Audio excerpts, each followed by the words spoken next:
¿Necesita? Sí, ¿Se ve? Genial. Bueno, primero, bien. yo soy profesora de Ciencias de la Comunicación, así que vengo, como les decía, de por ahí otro recorrido. Acabo de terminar la maestría en Comunicación Digital Audiovisual y al mismo tiempo estoy llevando a cabo mi recorrido en el doctorado de Ciencias Humanas en la UNSAM con una beca de CONICET. Y este trabajo, digamos, o este escrito es como un parte de todo este recorrido y ciertas lecturas y cruces que vengo haciendo. Y básicamente, como la primera pregunta que me estoy haciendo y que tuvo que ver con quizá cuestiones más concretas de la maestría y ahora en desarrollo con el doctorado, tiene que ver básicamente, parece como algo pequeño, pero bueno, es inmenso, es bueno, cómo estas tecnologías de la información y la comunicación operan en los procesos de aprendizaje de jóvenes, ¿no? De las y los jóvenes, atendiendo sobre todo a las características y particularidades de la comunicación digital que tienen que ver con esta capacidad de que sea de la miniaturización de los equipos o su portabilidad, la ubicuidad, la constante conectividad e interacción con los otros, que configuran y construyen, digamos, otra manera de percibir el mundo que nos rodea y sobre todo a los otros y las otras con las que nos conectamos. Eh, entonces, yo postulo que nos encontramos, digamos, en este cambio de época en donde estallaron las dinámicas de la comunicación, porque justamente ellas, las comunicaciones y sus formas de acceder, son las que modifican estos modos de acceso y producción de los bienes culturales, como en primera instancia. Yo también diría en las formas de acercarnos al conocimiento, al saber, digamos, a un montón de otras instancias que en primer lugar le puedo decir bienes culturales.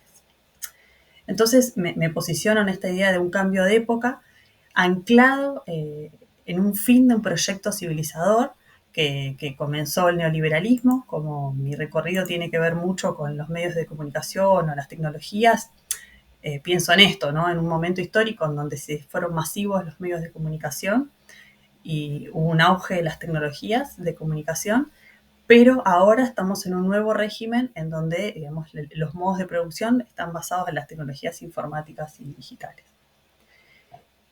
Y el otro eje que me interesa bastante, en mi caso lo tomo de Sibilia, de Paula Sibilia, tiene que ver con esta forma en donde históricamente eh, el cuerpo humano, digamos, se construyó discursivamente, ¿no? Pensando en sus características en relación a las condiciones de producción, ¿no? Y entonces, en este momento, en este pasaje, el cuerpo humano, digamos, se está comportando como un mecanismo de información y digitalización, donde sus condiciones se conciben como información, como datos. Y bueno, y ahora podríamos agregar también, digamos, atravesados por la inteligencia artificial, atravesados, digamos, por un montón de elementos postorgánicos que hacen al cuerpo y por lo tanto sus relaciones, sus extremidades, sus vínculos, sus proyecciones y demás. Hago este recorrido histórico justamente para pensar en eso, en cómo fueron los vínculos y cómo se pensaron en estas tres instancias. ¿Sí? Por un lado, cómo es que ponemos la modernidad como un corte, pero sobre todo para pensar en esta idea de proyecto civilizador, ¿no? Hubo un proyecto civilizador en donde estaba basado en relación a este modelo mecanicista de planificación, de diseño, de una estructura, de un orden, y la fábrica fue su paradigma, ¿sí? Su paradigma en tanto producción capitalista, decíamos con el taylorismo, fordismo, pero que tenía que ver con generar y obtener ganancias y producción, pero en base sobre todo a un control y una separación del tiempo y el espacio, del trabajo y del ocio. Esto se va a llamar, obviamente, por Foucault como sociedad disciplinaria, ¿sí? En donde hay una fuerte tecnificación y politización de la vida, es decir, una administración, regulación de los modos de vivir, de estas vidas biológicas, y de justamente dónde están los cuerpos, qué se hace con los cuerpos, dónde se los pone, pero también de la cuestión anímica, intelectual, ¿sí? ¿Cuáles son los deseos? ¿Cuáles son las creencias y las carencias también? Y por lo tanto, el cuerpo humano masculino se piensa como atravesado por estos ritmos de las máquinas. Bueno, recién Aldo hacía referencia a esta idea del antropomorfo y también pensándola como máquina, ¿sí? Este cuerpo que puede ser justamente corregido, enderezado, puesto en orden para un mejor funcionamiento de esta sociedad que se está construyendo con las normas capitalistas bajo tecnologías del castigo, de la domesticación y del orden. Esta forma de concebir las dinámicas sociales y de relaciones se van a empezar a modificar con la aparición masiva de los medios de comunicación y con las tecnologías de información, ¿no? Esto desde la perspectiva de la comunicación, porque en la modernidad la lectura lineal de los libros y la escritura había construido una matriz de pensamiento. ¿Sí? Una matriz de pensamiento justamente de acumulación y de forma lineal que los medios va a quebrar a partir de la oferta, digamos, excesiva de información a una enorme velocidad y de, podríamos todo esto decirlo como un supuesto, ¿no? Con mayor diversidad y alcance de esta información. Y esto lo que va a hacer justamente es quebrar esa lógica del espacio-tiempo que teníamos como en el paradigma de la fábrica. Y hay un autor que se llama Craigie que habla de esta lógica 24/7, ¿sí? Este quiebre se va a generar justamente porque ya no va a haber una distinción entre los espacios de trabajo y los espacios de ocio o del día y la noche, porque hay una disponibilidad permanente de ofertas, de servicios, de bienes que uno puede salir en cualquier momento a consumir, por las que las luces de la ciudad están encendidas todo el tiempo.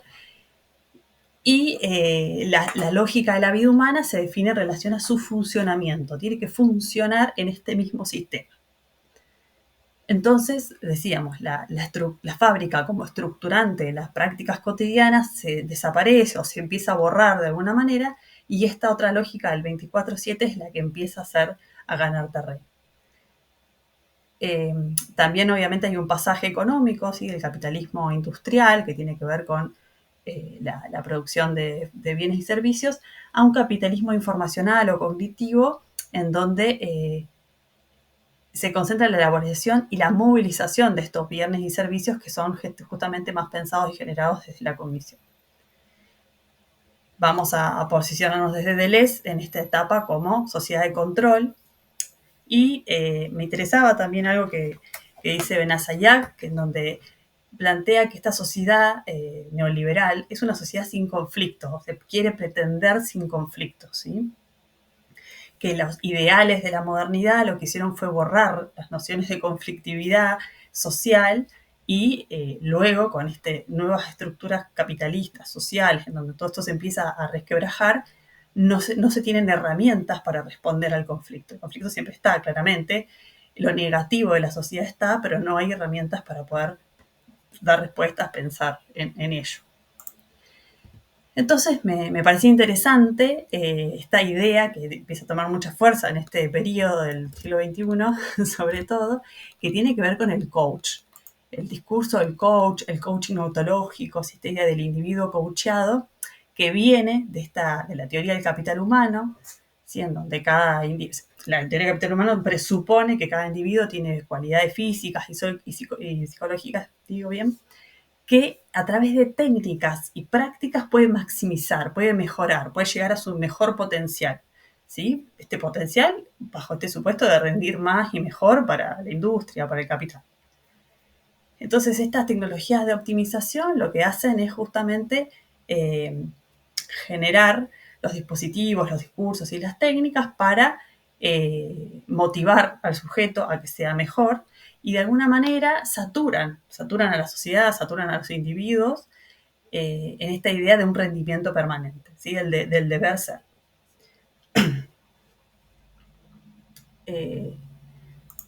Entonces, la idea del coach tiene que ver con eso, ¿no? Con un discurso que va a trabajar sobre estas subjetividades para justamente entrenar las habilidades y las condiciones como metas personales, ¿sí? Con la idea de que cada sujeto es responsable de su propio rendimiento, que debe capacitarse, fortalecerse. Esto lo vamos a encontrar, digamos, en muchos ámbitos, pero siempre me parece como que uno de los más evidentes tiene que ver con toda esta moda de, bueno, en un momento fue el New Age, pero ahora está el fitness, la vida saludable, ¿sí? Entonces hay una cantidad de discursos que nos atraviesan y nos exigen muchas disciplinas para que seamos mucho mejores y que estemos en nuestro mejor capital y nuestro mejor modo de ser. Y esto siempre bajo la lógica de un sujeto empoderado. Yo decido, yo soy activo, yo tomo decisiones sobre mi propio cuerpo y mi propia responsabilidad. Por lo tanto, presupone que no es pasivo y que no es gobernable. Por otro lado, lo que van a decir Costa, por ejemplo, es que, bueno, esto es un supuesto, pero lo que termina sucediendo finalmente es que esta idea de que tengo que trabajar sobre mi propio cuerpo y mi propio rendimiento implica que hay una falla. Entonces, se trabaja sobre una falla constante. Un sujeto que nunca va a llegar a su máxima expresión o su máximo potencial. Entonces, es una obra sin terminar y hay un trabajo que es infinitamente, está condenado a la irrealización. Entonces, hay una exigencia también del Homo economicus de que sea racional para poder manipular y perfeccionarse, pero de alguna forma borrando y eliminando todas las cuestiones de derecho, podríamos decir, pero también de responsabilidad social, grupal, estatal, digamos, todas esas cuestiones, esos términos empiezan como a diluir para quedar focalizado en el sujeto. Y esto claramente lo podemos vincular a la idea de la sociedad de rendimiento de Byung Chul o de empresario de sí, de Foucault, que de nuevo, ¿no? Son discursos que tienen que ver con el rendimiento, con la resiliencia, con la creatividad puesta a disposición para.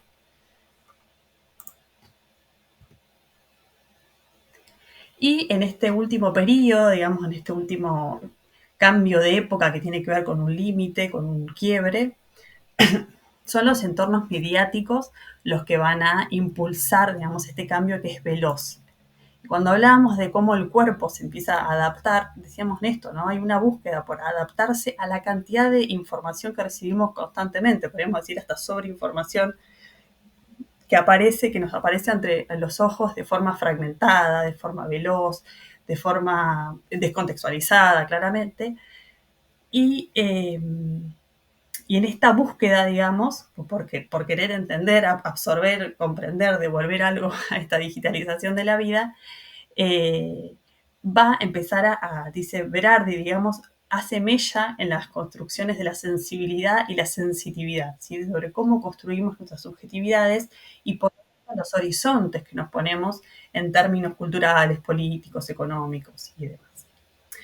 En términos, digamos, capitalistas, veníamos hablando del industrial y el cognitivo, podríamos decir que la precarización laboral va a ser la que va a tomar, digamos, como predominancia en la relación entre sujeto trabajador y empresa, Estado o lo que fue fábrica, porque hace como una profundización de esta idea del individuo, ¿sí? Rotaciones permanentes, flexibilización, tercerización, el home office desterritorializado, ¿sí? De instituciones y de Estado, salarios individualizados, pérdida de la posibilidad, digamos, de la sindicalización muchas veces.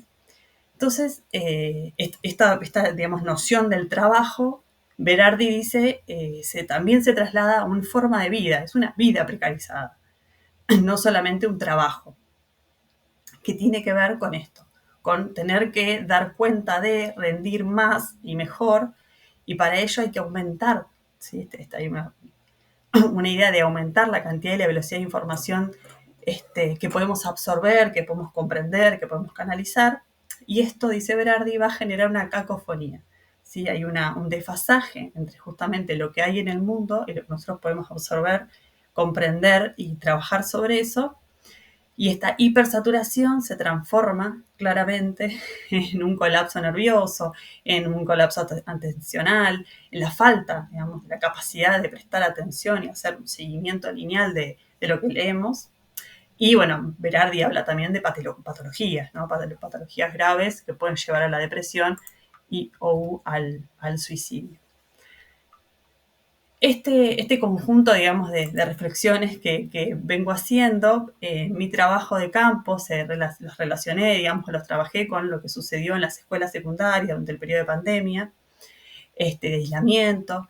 Entonces, yo veía en esta relación que efectivamente, primero, digamos, toda la cuestión escolar, que tuvo que ver con una migración abrupta, sin planificación y sin ningún tipo de herramientas previas, lo que hizo fue confiar completamente en las tecnologías, en lo que venía y en cómo estaban diseñadas para la educación virtual. Entonces hubo un shock de virtualización, por un lado, porque todos, docentes y estudiantes, tuvimos que aprender alguna herramienta nueva. ¿Sí? Alguna habilidad, herramienta, aparato nuevo entró en nuestros hogares y en nuestra vida. Y por otro lado, porque, y bueno, eso generó problemas, a todos nos generó algún tipo de problemas, y tiene que ver con esto, con una serie de malestares, ¿sí?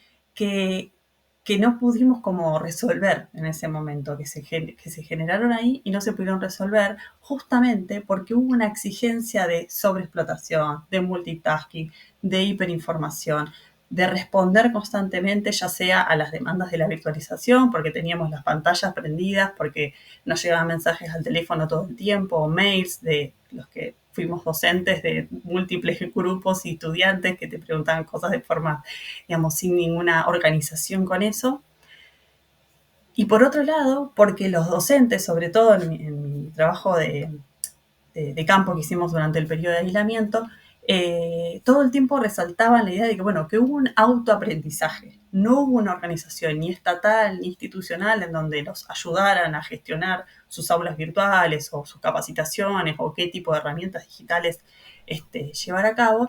Y lo que sí aparece es, bueno, tuve que aprender, me tuve que apañar para ver cómo hacía con esto. Y la idea de, bueno, hacer cursillos, de mirar por YouTube, pero siempre un autoaprendizaje y una sobreexigencia anclada y posicionada sobre el sujeto, en este caso, el docente. El docente, en tanto trabajador precarizado, podríamos decir medio que desde siempre, pero que ante la virtualización, digamos, esto llevó a un nivel mucho más profundo. Pero también en los estudiantes, y los estudiantes atravesaron, digamos, las mismas vicisitudes que los adultos, y aparte se les agregó la idea de que, en mi caso trabajé con estudiantes adolescentes de nivel secundario, de que estaban atravesando un periodo de transformación física, psicológica, emocional, encerrados en sus casas con sus familias, que quizás justamente son los sujetos de quienes se quieren distanciar en un periodo de adolescencia entre los 15 y los 17 años, estaban con ellos y tuvieron que generar estrategias digitales, por lo menos lo que yo pude ver, y pude buscar, pero que terminaron recayendo en tener que